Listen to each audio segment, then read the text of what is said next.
Welcome back to GMNC this morning. In studio is the ever-friendly Tony Subramony. Welcome back, Tony. Hi. How are you? I'm good. How are you? Good, thanks. So we're talking about work balance life. Yes. Work balance. Like pigs flying and like unicorns and things. Yes. Yeah. The fairy tale stories. You know, we so often are kind of tempted to look at balancing life with work. And we're so often told about that you could have a balance. And unfortunately, it's not possible. That's the bad news, you know. You're killing and my I think a lot of dreams us tend to work in that aspect of trying to balance it with work and life, and it's just not possible, you know.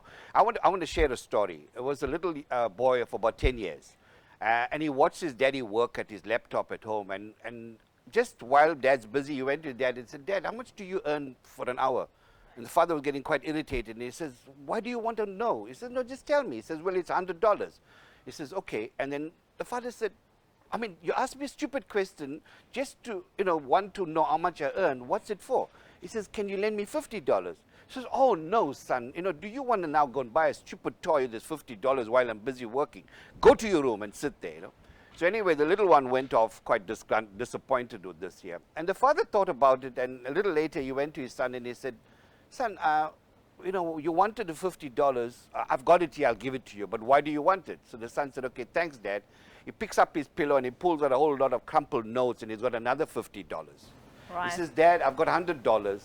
I'm paying you for 1 hour of your time to have supper with me one day." Oh, man. Right? And that's what's happening with our families these days. Right? We're trying to create the balance and we're not getting it right. But what we need to understand is that rather than creating a balance between life and work, let's look at coexistence between life and work. Right. When there's an understanding of coexistence, there is a possibility of it happening. Not all of us are in a position to work half a day, go out to the gym, come back, take the kids out. Some of us work at 9 to 5. Yes. Yeah. Right? And most of the people now are working beyond 5. Yes. Right? Because they're working from home. So the first thing we're going to do is put boundaries in place. Like you would be in the office, you've got to do it at home, right? And we need to stop saying, "I don't have the time." Because as long as we're saying, "I don't have the time for family," or "I don't have the time to cook a meal," "I don't have the time to go out," you're not going to find the time.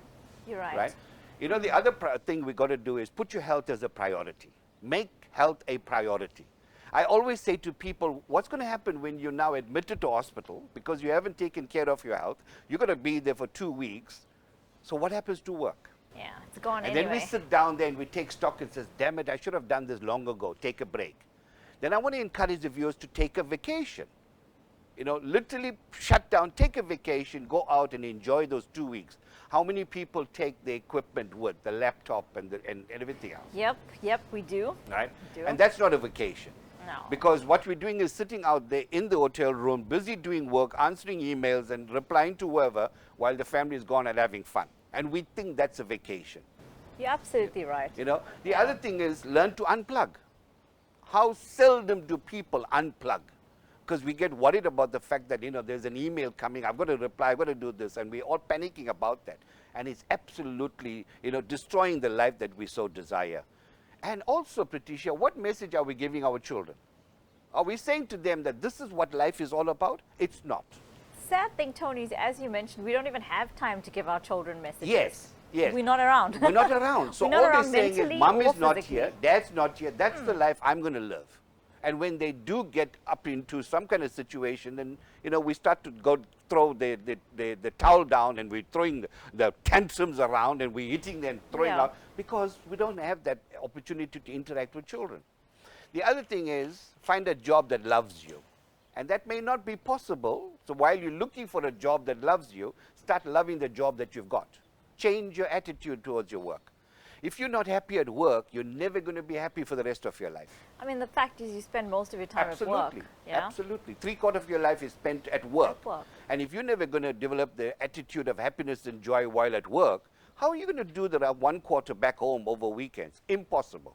You're right. So my message is today is, rather than trying to find the balance, find the coexistence between your life and your work.